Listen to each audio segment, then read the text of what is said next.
जय हिंद साथियों। आज के इस वीडियो में हम एडीओ के आजीविका के पोषण का हम महत्वपूर्ण प्रश्न देखेंगे जो आपके एडीओ के एग्ज़ाम में प्रीवियस ईयर में आए हुए थे। पहला क्वेश्चन है, श्वेत क्रांति कार्यक्रम अंतर्गत आनंद सहकारी समिति का विकास कहाँ किया गया है।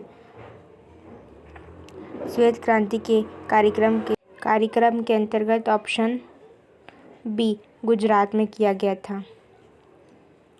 प्रश्न दूसरा, श्वेत क्रांति कार्यक्रम का द्वितीय चरण कब से कब तक चला। श्वेत क्रांति का द्वितीय चरण ऑप्शन बी 1981 से 85 तक चला। तीसरा क्वेश्चन है, राष्ट्रीय डेयरी योजना की शुरुआत कब हुई। राष्ट्रीय डेयरी योजना की शुरुआत ऑप्शन ए 6 मई 2012 में हुई। चौथा क्वेश्चन है, देश का पहला रोबोटिक डेयरी प्लांट कहाँ स्थित है। देश का पहला robotic dairy plant option B Mumbai Virar क्षेत्र में स्थित है। पांचवा क्वेश्चन है, हरित क्रांति से निम्नलिखित में से कौन सी समस्याएं उत्पन्न हुई। दलहन तिलहन आदि के क्षेत्र में कमी आई, क्षेत्रीय असमानता उत्पन्न हुई, मृदा एवं पर्यावरण से संबंधित समस्याएं उत्पन्न हुई, उपरोक्त सभी।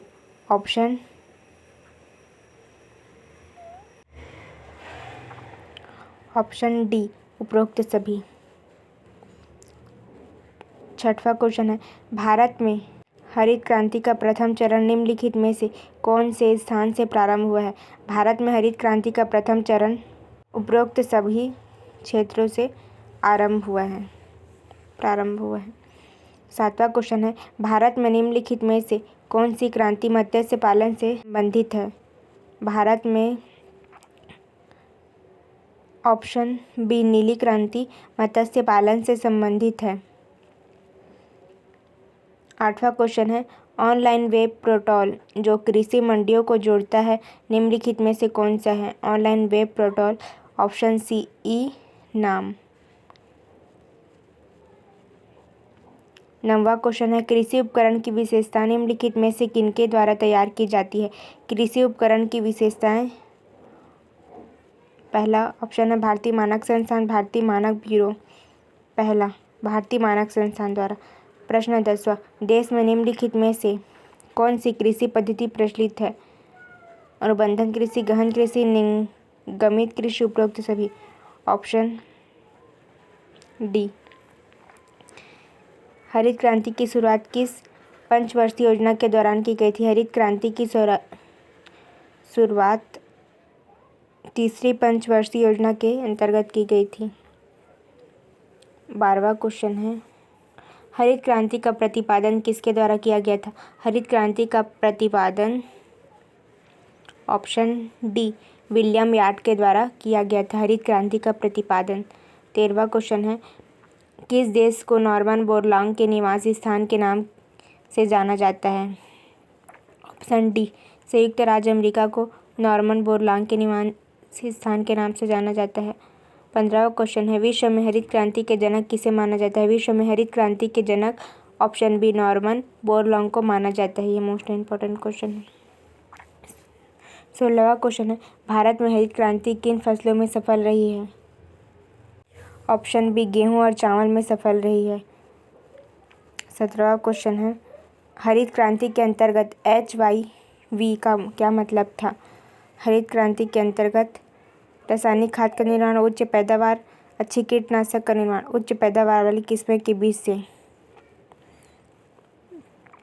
प्रश्न 18, हरित क्रांति का प्रथम चरण चलाया गया था। हरित क्रांति का प्रथम चरण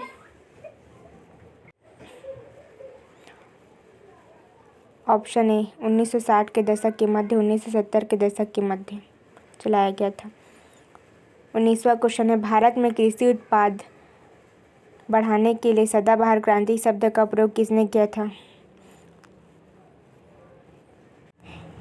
ऑप्शन सी MS स्वामीनाथन ने सदाबहार क्रांति के शब्द का प्रयोग किया था।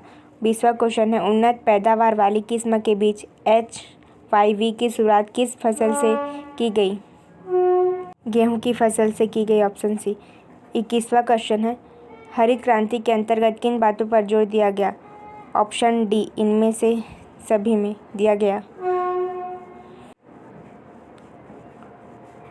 ऑप्शन डी इसका सही आंसर।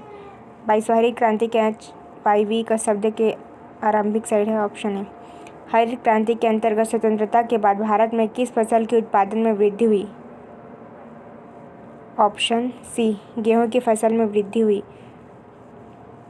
हरित क्रांति के दौरान चावल के उत्पाद पर क्या प्रभाव पड़ा? ऑप्शन ए, आंशिक रूप से बढ़ा, चावल की पैदावार बढ़ी। 25वां क्वेश्चन है, हरित क्रांति के दौरान मोटे अनाज और दलहन के उत्पाद पर क्या प्रभाव पड़ा? Option B. Please like and subscribe my channel. धन्यवाद।